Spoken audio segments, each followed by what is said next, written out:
Assalomu alaykum va rahmatulloh.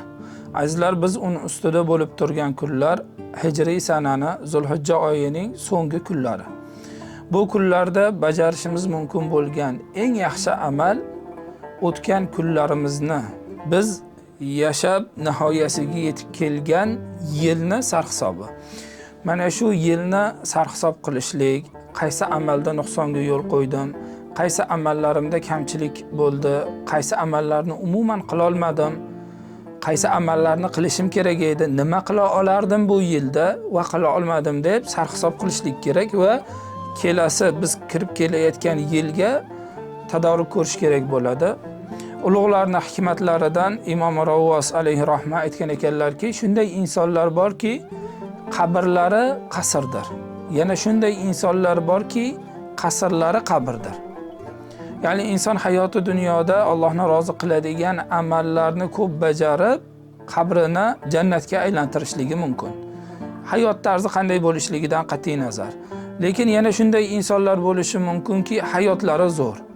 Dunyoni hamma ne'matlari berilgan, lekin oxirat uchun, qabr uchun amal qilmaganliklari uchun, Allohning zikridan uzoq bo'lganliklari uchun ularda xotirjamlik bo'lmaydi, chunki Alloh subhanahu va taolo o'zi marhamat qilganki, uni zikri bilangina qalblar xotirjam bo'ladi.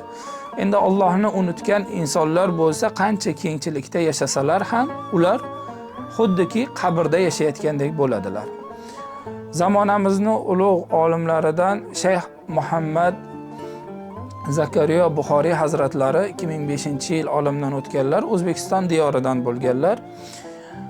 Madina-i Munavvarada butun umrlarini ilmga va amalga bag'ishlagan obid zotlardan bo'lganlar. Mana shu kishidan ustozlarimiz rivoyat qilib aytishadi. O'zimiz eshitganmiz quloqimiz bilan shayx aytardilar: "Ey yoshlar jamoasi, biz yoshligimizni zoyi qildik va nadomat chekdik." Vaholanki u kishi Shayx Muhammad Zakariya Buxoriy hayotlari ibodatdan iborat bo'lgan. Agar biror bir tashqaridan inson keladigan bo'lsa, ziyoratga kunlik virdlarini, 7 pora Qur'ondan virdlari bo'lgan, daloil hayrotdan, nafil ibodatlardan, makruh kunlardan boshqa hamma kunda deyarli roza bo'lganlar. Mana shunday zot aytibdilarki, biz yoshligimizni zoyi o'tkazdik, nadomat chekdik. Sizlar ham yoshligingizni zoyi ketkazmang, xuddi biz nadomat chekkanimizdek siz ham nadomat chekasiz degan ekanlar. Yana aytarkanlarki, hunaka qusuruna, hunaka basatinuna, huna julus mafi derkanlar. Ya'ni hayot dunyoda abadiy qolmaymiz. Bizni haqiqiy bo'stonlarimiz, bog'larimiz, haqiqiy qasrlarimiz jannatda derkanlar. Ya'ni jannatni orzusida yashagan inson. La nuzainu fid dunya derkanlar. Aytgan go'zal hikmatlardan dunyoda ziynatlanmaymiz. Haqiqiy ziynat, haqiqiy rohatli hayot, haqiqiy ne'matlanadigan hayot bu oxirat hayoti derkanlar.